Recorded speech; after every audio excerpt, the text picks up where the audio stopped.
Hi and welcome to तैयारी 360।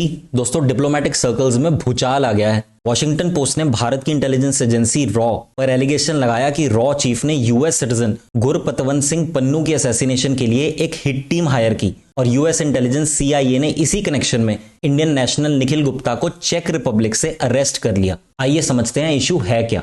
पन्नू अमृतसर के खानकोट village को बिलोंग करता है। उसके पास कनाडा और यूएस की डुअल सिटीजनशिप है। उसने सिक्स फॉर जस्टिस एसएफजे नाम की एक संस्था बनाई जो पंजाब में खालिस्तान मूवमेंट को रिवाइव करना चाहती है। फॉर्मर रॉ चीफ श्री अमरजीत सिंह डुल्लत का मानना है कि पन्नू सीआईए का एसेट है जिसे अमेरिका द्वारा भारत में इंस्टेबिलिटी क्रिएट करने के लिए इस्तेमाल किया जाता है। एक्सपर्ट्स कहते हैं कि ऑर्गेनाइजेशन का नाम सिक्स फॉर जस्टिस नहीं, जस्टिस फॉर सिक्स होना चाहिए था। इंग्लिश में इतना हाथ तंग पूरी दुनिया में पाकिस्तानियों का है। एजेंसीज के according SFJ six for justice Pakistan की आईएसआई का ही ब्रेन चाइल्ड है जो पंजाब में ड्रग्स और नार्को टेररिज्म फैला रही है। कनाडा में हरदीप सिंह निज्जर की असैसिनेशन के बाद पन्नू ने एयर इंडिया फ्लाइट को उड़ाने तक की धमकी दे डाली। सुनिए जरा। 19 नवंबर तो सिख पंथ वालियो एयर इंडिया विच सफर नहीं करना, जान नू खतरा हो सकता है। लेकिन वॉशिंगटन पोस्ट ने पन्नू को एंटी इंडिया नहीं एंटी मोदी बताते हुए क्लीन चिट दे दी।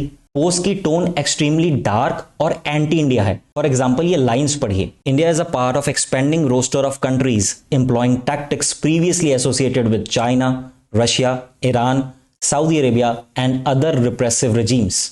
रिप्रेसिव रेजिम्स मतलब पोस्ट ने भारत जो एक वाइब्रेंट डेमोक्रेसी है उसे अथॉरिटेरियन और रिप्रेसिव कंट्रीज की श्रेणी में डाल दिया। यूएस, कनाडा और ऑस्ट्रेलिया जो फाइव आइज ग्रुप का पार्ट हैं वो खालिस्तानी एलिमेंट्स को सपोर्ट देकर भारत पर लगातार दबाव बनाने पर लगे हैं। यूएस जिसने ओसामा बिन लादेन और अल औलाकी जैसे टेररिस्ट को फॉरेन सॉइल पर मार गिराया, वो पन्नू के इशू को लेकर भारत की अकाउंटेबिलिटी फिक्स करने की बात कर रहे हैं। ह्यूमन राइट्स की धज्जियां उड़ाते हुए यूएस ने 9/11 अटैक्स के बाद सस्पेक्ट्स को 266 आवर्स तक टॉर्चर किया।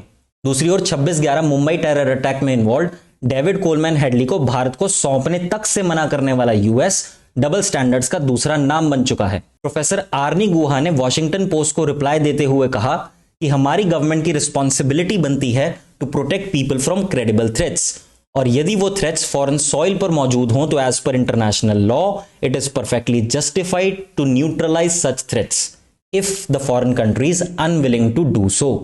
इसलिए भारत को डिफेंसिव हुए बिना बैक चैनल डिप्लोमेसी से यूएस, कनाडा और ऑस्ट्रेलिया को यह बात समझानी होगी कि we are at a psychological war with a stateless enemy. Do share, like, subscribe a platform तैयारी 360।